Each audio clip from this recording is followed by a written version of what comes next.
La fraude à l'investissement en ligne est l'une des arnaques les plus répandues sur Internet.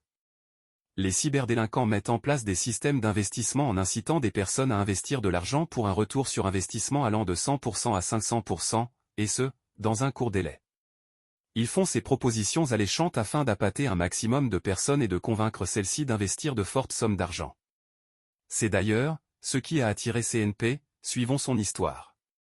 Le sieur CNP présent sur Internet découvre sur les réseaux sociaux une promotion d'un réseau d'investissement en ligne qui attire son attention.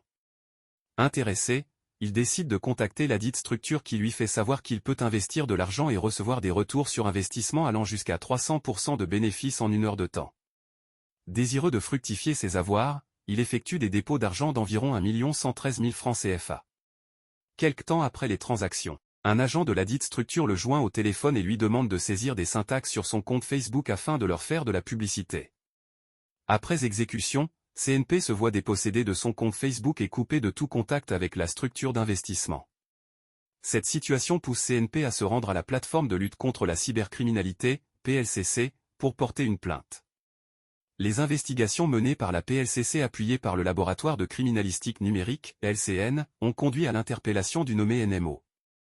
Lors de son interrogatoire, il reconnaît pratiquer l'arnaque d'investissement en ligne. Il dit appartenir à un réseau dans lequel il avait pour rôle de recevoir les dépôts d'argent.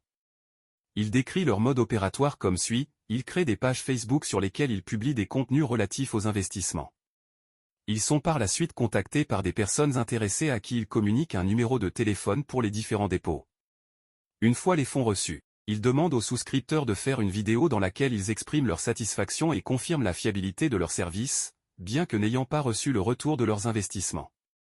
Pour finir, NMO et ses complices usent de supercheries pour déposséder leurs victimes de leurs comptes Facebook, piratés, qui seront utilisés plus tard pour promouvoir leur activité illégale. Ils déclarent pratiquer cette activité depuis 1 an et avoir obtenu environ 25 millions de francs CFA. Pour conclure, NMO a été conduit au parquet pour utilisation frauduleuse d'éléments d'identification de personnes physiques et morales, spoliation de comptes mail et escroquerie sur Internet.